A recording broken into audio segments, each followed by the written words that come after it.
这台车你可以不买，但是你不能不看。是何人胆敢如此口出狂言？问界 M9标轴长轴全新一代，侧面加长之后，感觉更尊了吗？没有。22英寸大柄轮毂和悬浮轮毂盖给您配上，行不行？尺寸啊全面增大。现在呢，外观一共7种颜色，居然有4种都是双拼。我们这个颜色呢叫做大漠金棕、黄沙万里接天瑶、忽现绿洲、嵌没腰。咱们就说啊，穿搭这块方方面面的，大家不应该先给我点个赞，咱们再看车吗？辅助驾驶的蓝灯贯穿，并且啊，增程纯电长得都一样。那因为现在全新一代的问界 M9呢，它从身形跟尺寸上都有了增加，尤其是车头啊，它更高了，所以作为9系，它的气势感要更强了。这个位置大家注没注意？晶体格栅呢，全部都换成了镀铬的感觉。那现在呢，问界 M9啊，它是从21寸开始给你标配，一共6个轮毂可以选择，并且呢，全部都是鸳鸯台。那看上去啊，油气从后面你会觉得更运动一点，所以整体原则就是去灯味儿，更豪华。如果觉得这还不够尊的话，我给你们上个彩蛋。那大家觉得这个版本要多少钱？它的竞品是谁呢？不如你们小手指赞点起来，我送你们问界 M9车内它送了你一块非凡大师，然后你呢可以各种选择它表盘的状态，也可以把它变成指南针，就是它可以显示海拔，电子萌宠也可以上车了。我觉得这个情绪价值给的真的是非常的到位了。大灯啊，造型有了细微的变化，它下面还加了一个这种条纹的饰板，除了 ADB 啊、AFS 等等这些功能之外，增加了很多投影的效果，并且呢，现在它两边都是可以进行彩色的投影的。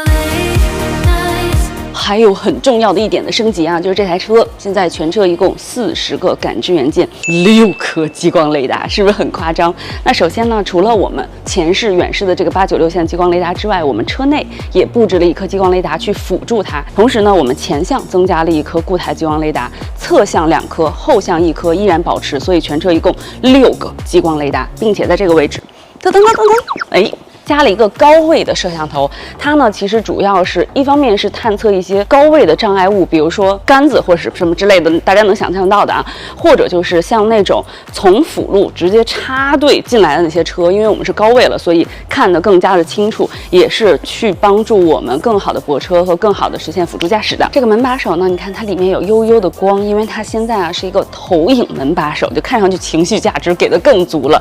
依然啊，你轻轻一摸，电容就可以弹开了。然后这个位置呢，它是一个机械的拉线，然后你轻轻一扣，机械拉线的拉手就在这个位置。然后同时呢，这里面也是有备用电源的，就即便我们车辆电控的系统全部都坏掉了，依然可以保证啊，就是车门在关键时刻可以解锁，然后你用机械拉手一拉，就打开了。当然你摁一下这个，它是电动的了。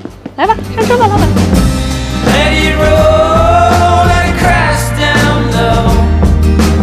车里呢是一块3K 的3连屏，它也是可以去支持各种各样鸿蒙智行的交互功能的。这样的话，副驾的整个的体验就会更好。那车里啊，其实内饰的风格变化不大，但是它从材质上，我觉得有了很多的变化。比如说像这些能看到的镀铬件，它都是金属的，而且特别的亮，就是 bling bling 的，像是银白色的感觉。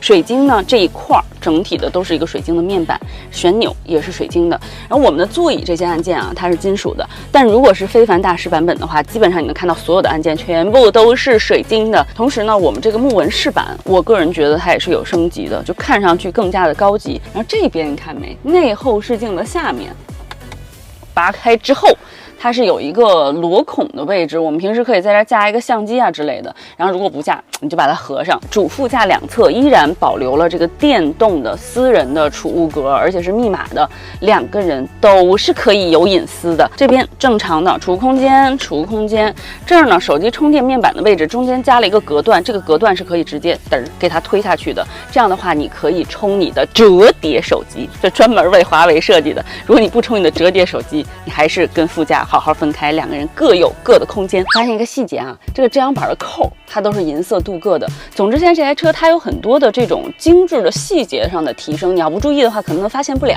你比如说，你看我们这儿没有，它也是一个悬浮的设计，里面它圈了一圈氛围灯，你轻轻一点，灯开了，并且它也是一个追光的灯。就我们如果从这边拿东西的话，我们的光嘚儿就会追到这边。大家这个功能应该已经很熟悉了。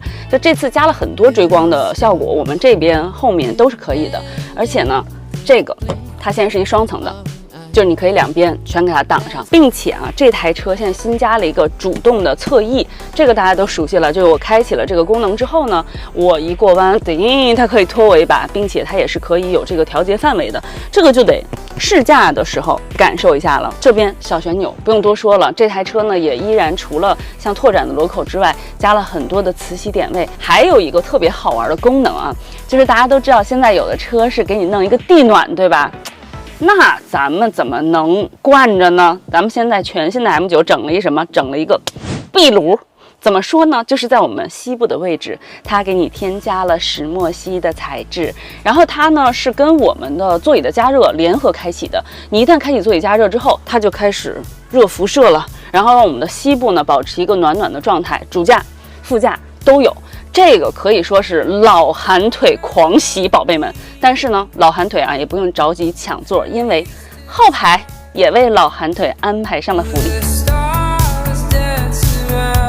石墨烯啊就藏在我们主副驾这个靠背上，可以说为每一个冬天穿丝袜的女生带来一点点福利。就你正常往这儿一坐的时候，你开启了这个功能，它其实就等于在热辐射你了。现在还没有试过，但是我想起来体感上应该是挺舒服的。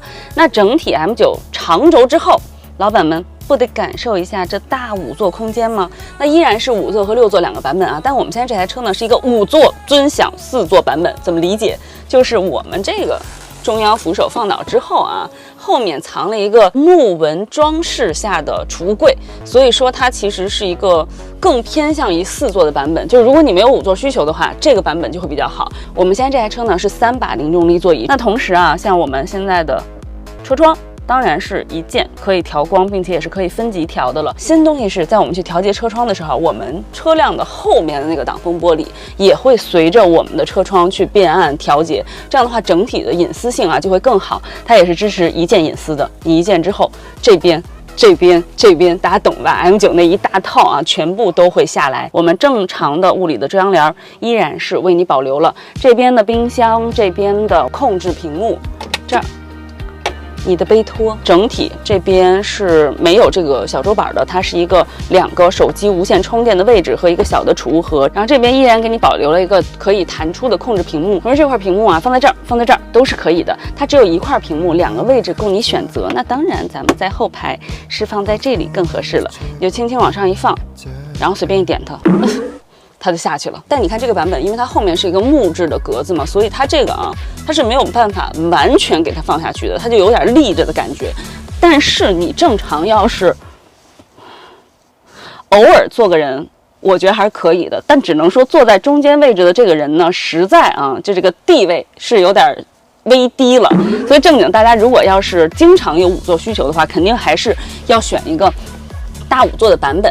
然后整体这个座椅的舒适度，然后它的尊感、它的独立感肯定都是要好很多的。我觉得现在这个 M9 的后排呢，还是有蛮大的商务属性的。当然，我们现在这个真零重力座椅啊，也是可以在行进中打开的，因为它的安全带预收紧，它的坐垫的气囊，它在发生碰撞的一瞬间，腾。电动的给你弹起，这些它都是加在这个座椅上面的。这2个位置中间是加了一个远端的气囊，等于是说一般远端气囊都是加在主副驾中间，现在在后排的这个位置也加了一个远端气囊。那如果万一发生碰撞，对吧？就保证我们2个人没有任何的摩擦。但是咱们就是说在现实生活中呢，可能隔断要更好一点，因为我就喜欢你离我远一点。然后这个屏幕呢尺寸是没有变化的，有新的功能，就是它整个是可以分屏显示的。你看你的电影，我看我的电影，并且还有一个好玩的啊，就是我们这边不是有一个投影仪嘛，然后我们这个投影不是投它嘛，对吧？现在呢，鸿蒙智行它加了一个精品件，有一个翻转功能，之后你把这翻转功能放在这个投影仪上边，它就投后面了。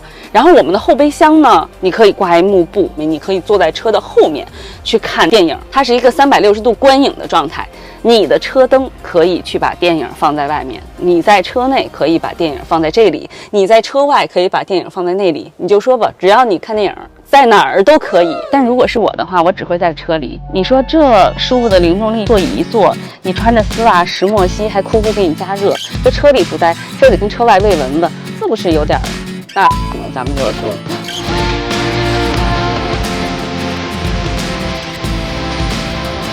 对，还有一个很重要的升级。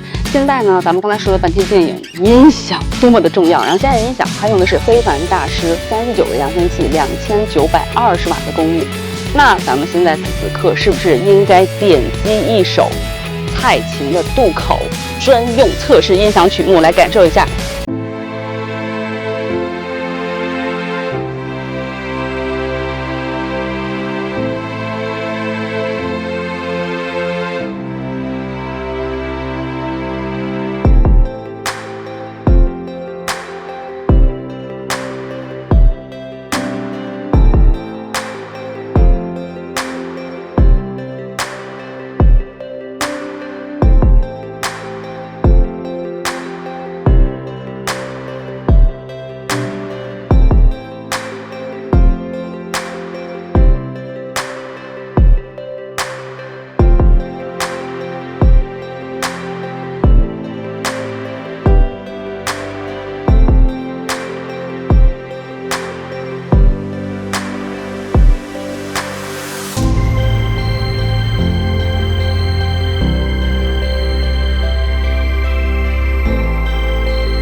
这个音箱效果觉得如何？在看后备箱之前啊，就大家记得吧，之前呢有一个固态激光雷达是在这个位置的，现在呢它调到了这里。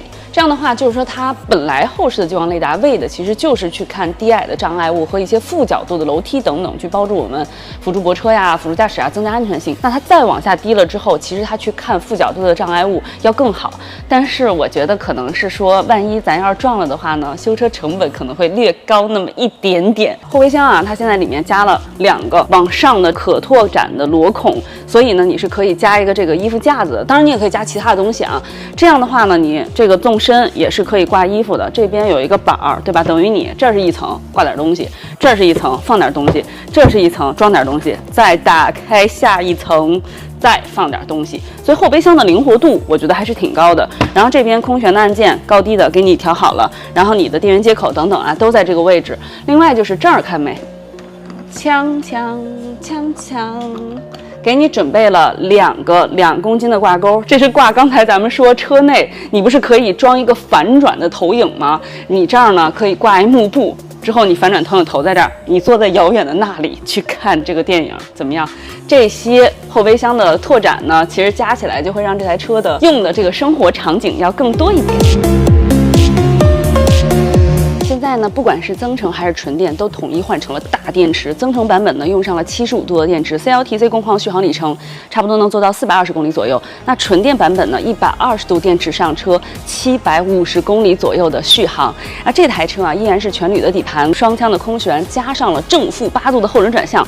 所以说，咱们这台车现在的转弯半径差不多能做到5.1米，这个是不是挺香的？最开始跟大家说的这个全主动悬架啊，对不起，它并不是标配的。如果你选长轴的非凡大师版本，那么线控转向、全主动悬架这些都是标配的。你那台车呢，可以说就是 M9 中的 M9。那截止到目前呢，各个品牌的大9系基本已经集结到位。说实话啊，50、60万真的不是一个小数目。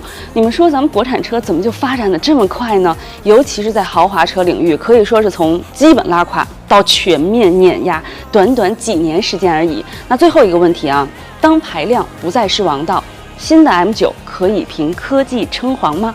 感谢大家收看这期一起来电，我是野生依依，我们下期再见。